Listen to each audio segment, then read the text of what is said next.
Despite the summer deadline day for the 23-24 season being long gone, over 2 weeks now, I thought I'd still give just an update as to what happened on deadline day, my thoughts on the additions or departures that we would have had, and how we did to replace the departures we've had this summer, as well as how optimistic I am personally going into the rest of the season, up until January at least, with these signings. Let's get straight into it. Hello everyone, my name is Kieran and welcome back to the channel. And yeah, this video is just going to be a quick summary of all the business that happened on the deadline day for the summer window of the 23-24 season for Newport County especially. So I'll go straight into it, and the first bit of news that we had was that Joe Day went on loan to Yeovil Town in the 6th tier of English football. He was on loan at Woking, who are in the National League or 5th tier, but he got sent down in the division to Yeovil. There's been multiple speculations as to why that happened. One, that he wasn't getting the game time that you'd potentially expect him to have got at Woking, and then two, he was potentially a bit of compensation towards Yeovil in a transfer we'd make later on in the window or deadline days. So yeah, there's different opinions on what was thought on that, but that's the two that were main. Pick what you will, maybe a mixture of the both. But yeah, that was the first bit of news we got. And then the transfer that we knew about for a good amount of time, especially with what happened with Joe Day, is that Ollie Thomas joined us on loan from Bristol City. He spent his time, or the beginning of his 23-24 season, with Yeovil Town.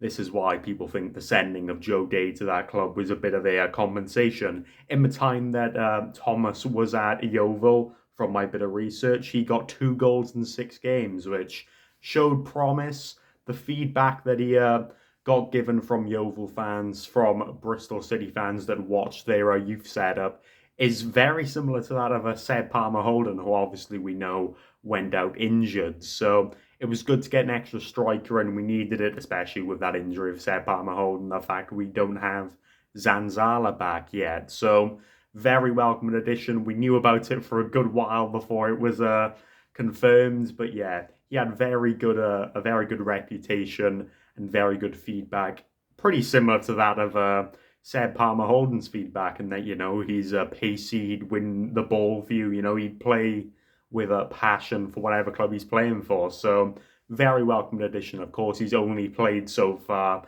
as a substitute, but he has shown promise in those games where he has been brought on. So seems to be a solid signing. And then the second one, we had speculation for a good little while that this one was going to happen. We had the hope it was going to happen off the back end of last season, and that Matt Baker rejoined the club on loan from Stoke City. Spent a little bit of time on loan with Newport last season. Played 18 games, if I'm not mistaken, at a centre-back, and did really well. He was contesting with that of Farkas, Demetriou. Clark was injured for a good amount of it, but Drysdale, these kind of players, and he was getting into the squad more often than not. Of course, injuries were a thing that happened, but when he was called upon, he did really well. We did get the news, of course, that he is injured for a brief little while before we can see him play fully again for Newport, but having him now on a full season as opposed to I believe it was a 6-month loan period last season, very beneficial for his development. Of course, beneficial for us now that we have the news that Jameson's out. Of course, Drysdale's now starting to get back into the squad a little bit.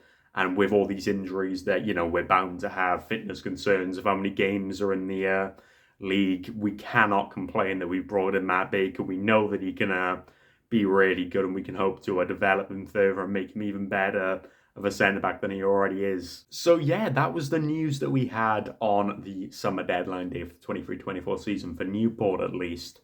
Brought in 2 loan players and technically had another depart on loan in Joe Day, but you could also argue he was already out on loan anyway, so it's no extra bit of news. So yeah, in terms of the summary of the entire summer window, I've got videos on every single arrival and departure up until deadline day out on the channel. There's a playlist that you can go view if you so wish.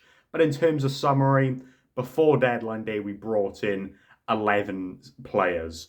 It's now 13. We've got 7 on a permanent and 6 on loan. Now, the dilemma with that is that you're only allowed to feature 5 loan players in a matchday squad at a time. So, you have one player that's left out. However, because we know Seb Palmer-Houlden's injured, he's back with Bristol City, recovering with them. Came off in the Brentford game, if I'm not mistaken, which was really unfortunate for him. He's out supposedly until about maybe winter, January time. It's a pretty long injury, which is really unfortunate. But because of that, we have the maximum of 5 players who are allowed to feature in the matchday squad. That being, of course, Lewis Payne, Matty Bondswell, Matt Baker, Adam Lewis, and Ollie Thomas. And of course, you've got Seb Palmer-Houlden, but as mentioned, he's not back. So those 5 players can all feature in a matchday squad, that being starting and on the bench, which is a good thing in the way that you don't have to worry about, these players aren't going to get the amount of game time. Are their parent clubs going to be happy about this? But you've also now got the worry of we probably don't have the most depth in the league at all. And one thing that you really need in this league with how many games that are being played in terms of league games, in terms of cup games, you've got the EFL Cup as well to look forward to. So there's a lot of fixtures, and depth is a very valuable thing lower down in these divisions, and it could be something that we're unfortunately lacking. But overall, 13 signings, and we had, of course, harmful departures: Cameron Norman, Demetriou, Adam Lewis, Farquharson, of course, all the loan players that left. It was a really harmful window in terms of departures, but the arrivals that we had, especially with the news of, all of the AGM meetings and all of the worry that Newport didn't have the money, and, we were all going to go panicking about wondering if we were going to have a club at the end of it, which is, that was an interesting time to look for and look, into. But now it looks a lot more promising. We've had a pretty successful window in my eyes. 7 permanent players is great. They're players that we could focus on having in the squad for a good while. Of course, Seabury, being a young centre-back, he could be a player, that is not given as much game time now, but in the future will be given more and can be turned into an established first-team player. So it's exciting in that remark. Of course, you've got veteran EFL players, or experienced EFL players rather. Bryn Morris, Shane McLaughlin, just to name a couple of them. Jameson's been in and around the EFL, of course. Ryan Delaney, of course, as well. So, yeah, it's really exciting. We've got signings for kind of short term now in the next few years, and then long term in Seabury. And the loan deals will only help that huge influx of games we're going to go into. So, for what it was worth, and for all the things that we were able to speculate, I think the window was more than satisfactory, and we're pulling out really good results now. So yeah, that's all I have to say on the summer 23-24 deadline day and overall summer window for Newport County.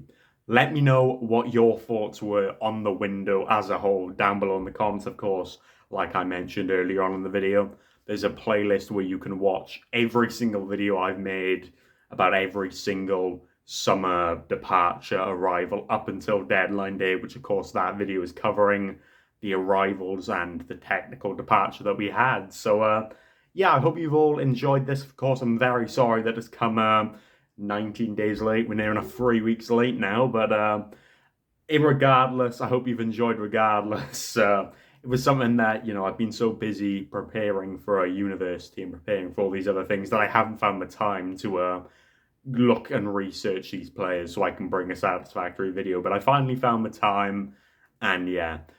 So make sure to leave a like, subscribe on this video if you did enjoy. Try and hit as high as possible, admittedly, by the end of the season. Now that I've started off the uni course and I've started to probably find myself a schedule, videos will become a lot more frequent, a lot more relevant to the time, and all of that good stuff. So support the channel whatever way you see fit using the links in the description. And yeah, I hope you all enjoy the rest of your morning, afternoon, evening, wherever you're watching this, and take care.